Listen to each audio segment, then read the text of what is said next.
ষড়যন্ত্রের কি পরিমাণ ষড়যন্ত্রের শিকার। আমরা ফিলিস্তিন নিয়ে কথা বলি, আমরা নতুন করে ভারত নিয়ে কথা বলছি। ভারতে কি শত নির্বাচন হয়ে গেছে, সেই নির্বাচনকে কেন্দ্র করে মুসলমানদের উপর অত্যাচার জ্বালাও করা হচ্ছে, সেটা তো পার্বত্য চট্টগ্রামের নিত্য নিয়ত বিষয়, প্রতিনিয়তই হচ্ছে। গুলি হচ্ছে, মার খেচ্ছে, জ্বালাচ্ছে, পোড়াচ্ছে, ধরে নিয়ে যাচ্ছে, গুম করছে, স্বাভাবিক বিষয়। আমরা ভারতের কথা না বলে পার্বত্য চট্টগ্রামের দিকে একটু নজর দিই।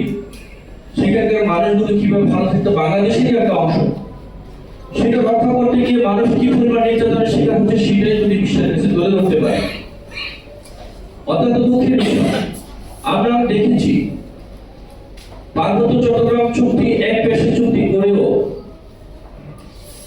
এই উপজাতীয়দেরকে সুযোগ সুবিধা দিয়ে বাংলাদেশ সরকারের যে স্বার্থ উদ্ধার হয়নি, পার্বত্য চট্টগ্রামকে শান্তি এনে দিতে পারেনি।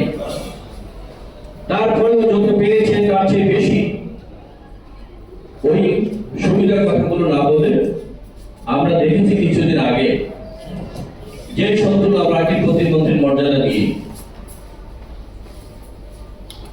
অন্য নির্বাচন নয়, কোনো গণতান্ত্রিক সিস্টেম নয়, সেই চুক্তির পর থেকে অদ্যাবধি পর্যন্ত দেশে অনেক সরকার আসছে আর গেছে, শত্রুলার মান কোনোদিন পরিবর্তন হচ্ছে না। ওর নাতি অগাস্টিনা চাকমা জাতিসংঘে বাংলাদেশের ভাবমূর্তি নষ্ট করেছেন, ক্ষুণ্ণ করেছেন। আমরা সরকারের কাছ থেকে কোনো বিবৃতি পাচ্ছি না।